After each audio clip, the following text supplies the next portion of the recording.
Hello everyone! So for today's video, we're gonna talk about recreational mathematics.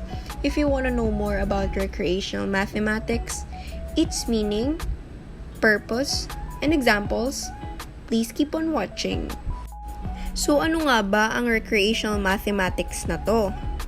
Recreational mathematics is a mathematics carried out for recreation or mostly entertainment kasi mostly, di ba, sinasabi boring daw yung math kasi puro numbers and everything.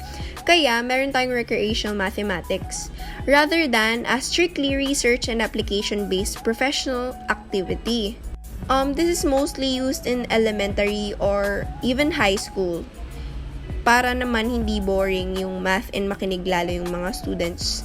Although it's not necessarily limited to being an endeavor for amateurs, it is often involved mathematical puzzles and games. So ano nga bang purpose ng recreational mathematics na to? Kasi baka isipin nyo mamaya pauso lang ganon. But recreational mathematics can be used in education for engagement and to develop mathematical skills. Just like what I said earlier, di ba? Para hindi maboring yung students. Maintain interest during procedural practice and to challenge and stretch students para hindi sila aantok-antokin and gagana yung brain cells nila while the teacher is nagla-lesson. It can also make cross-curricular links including to history of mathematics. So hindi lang pala for entertainment but may matututunan at may matututunan ka talaga. Some examples of recreational math could include classic games such as Monopoly or any card game, requiring addition and subtraction. Recreational math goes beyond those games and in puzzles and brain teasers that require math to solve but are not a typical learn the formula and apply approach. More examples of recreational math could be Sudoku, the game of life, magic squares, and Uno cards. So this is where the main topic of this video starts. What is Uno cards?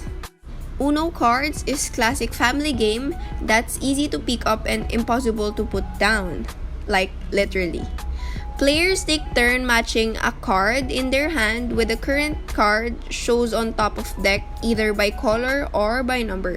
I consider this as recreational math because as said in the examples, any card games. And also, meron tong plus, puro siya plus. So, meron talagang math. And meron ding patterns na sinusunod, either by color or by number. How is it played? If you wanna learn how to play Uno cards, please keep on watching.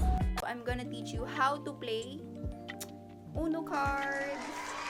So, marami nagsasabi na ang dami nasirang pagkakaibigan kasi naglalaro sila ng Uno. Siguro kasi nagkakapikunan and everything. Sobrang saya nito laruin and sobrang dali niya lang din intindihin kung paano laruin. I'm gonna teach you paano naging included, how and why included yung patterns here sa laro na to. So, first things first is instruction first. 7 cards per player.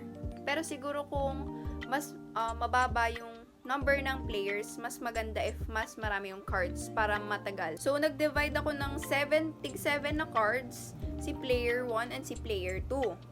So, ang una natin gagawin is yung pinaka start ng game, bubunot kahit sinong player, basta isang card parang starting card siya. Syempre, para makapagsimula kayo.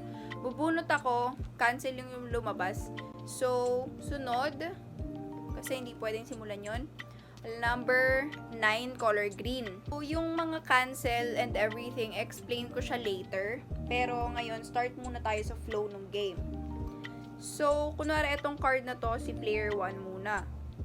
Ang starting card natin is number 9 and color green. So, tignan natin yung card niya ni player 1. So, dito, meron siyang, ito yung ibababa ko. Number 9 na color green. Pwede kang magbaba ng same color, pero different number. Pwede yon. Pwede ka rin magbaba ng same number kahit different color. So, ganon. And then, nagbaba na siya. So, ang last number is 9 na color red. Doon naman tayo sa player 2 na card. So, let's check her number. Meron siyang color red. Pero different number. Pero okay lang yun. As long as same color, kahit different number, it's okay. Pwede rin namang different number, same color, it's also okay. So, next naman is doon na tayo sa what I call the power-up cards. So, meron tayong reverse card. Meron din tayong cancel card. Meron tayong color switch card. Meron tayong plus 2 cards. And meron tayong plus 4 cards. So, explain ko muna dito yung reverse card. So, kunwari, ang huli mong card or ang huling card na nakalagay sa lapag is 4. Pwede mo siyang, pag same color lang siya, pwedeng ibaba. Same color lang siya, pwedeng ibaba. So, kunwari, 4 na yellow yung huling card na ibababa natin yung switch. So, kunwari, yung ikot nyo, magkakaibigan, is clockwise. So, pag may naglagay ng reverse card, magiging counterclockwise siya. So, gets na ba? Kunwari, binaba mo tong switch. Pwede rin siyang, kunwari yung susunod na katabi mo, since nag-counterclockwise na, pwede rin niyang tong ibaba. Kahit different color siya, kasi same symbol, pwede niya ibaba. So, babalik ulit sa clockwise yung ikot. So, gets ba? So, next naman is we have the cancel card. So, kunwari, blue. Blue yung last card. So, nilagay ko na siya dyan. Pwede kong ibaba yung cancel card, and then yung katabi ko, maka-cancel siya. Hindi siya pwedeng mag-drop. So, yung katabi niya, yung susunod. As simple as that. So, pag dalawa na lang kayong natira, pwede kang magbaba ng sunod-sunod na cancel. Kunwari, ito yung last number 4. Ibababa mo to, cancel siya. Since dalawa na lang kayo, ikaw ulit kasi cancel siya. Pwede mo rin tong ibaba. Kasi same symbol. As long as same symbol, pwede siya ibaba. Next, we have the color switch card. This one. So, anytime, pwede mo siyang ibaba kung gusto mong palitan yung kulay. Kasi mas dominant yung color green mo. Kunwari, sabihin natin, mas marami yung green mo. And may color switch card ka. Pwede mong ibaba yung color switch, sabihin mo, switch to color green, since yun yung marami ka. Or pwede ring red, yellow, ikaw bahala kung ano yung mas marami sa'yo. So, pwede mo siyang ibaba kahit kailan mo gusto. While second to the last is the plus 2. So, ganito siya. Kunwari green, kunwari 9 yung huling number natin, ibababa ko yung plus 2. So, yung katabi ko, plus 2. Kukuha siya ng 2 cards here sa pinagpasapasahan. And then, paano sabihin natin kunwari may plus 2 din siya. Pero kulay yellow. Okay lang.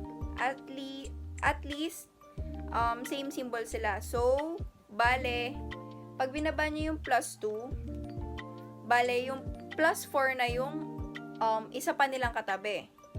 Pero kung meron pa rin siyang plus 2, edi tuloy-tuloy hanggat sa madagdag. Kung sino yung walang plus 2 na huli, edi kawawa siya kasi sobrang taas na ng number niya. Kahit ilan yan, kahit ilan, pwedeng, meron nga umaabot ng 20 cards eh. Kasi, ang dami nilang plus 2. Paikot-ikot lang sila, ganun. So, kawawa naman, diba? Talo talaga siya. So, lastly, we have the plus 4. Ito, pwede mo siyang ibaba anytime, any color, or anything. Kunwari, ang huli mo ay 7 na blue. Okay lang yun. Pwede mo siya ibaba. Kunwari, ibaba mo yung plus 4. E di yung katabi mo is plus 4. Tapos, ikaw yung mamimili ng gusto mong kulay na ipalit. Kunwari, mas marami kang blue cards. So, Plus 4, switch to color blue. Ganon. Or, pwede ring, since, dun nga sa plus 2, diba? Kunwari, green yung huling number. Plus 2 na color green, bababa ko. Tapos yung katabi niya may plus 2 din, na color yellow, bababa ko. Pwede kong ibaba yung plus 4. So, bale, 2, 4, 6, 8. So, bale, plus 8 na yung susunod na katabi. Kung may plus 2 siya, edi swerte siya. Kung wala, sa kanya yung kukuha siya ng 8 numbers here. So, super easy lang, right?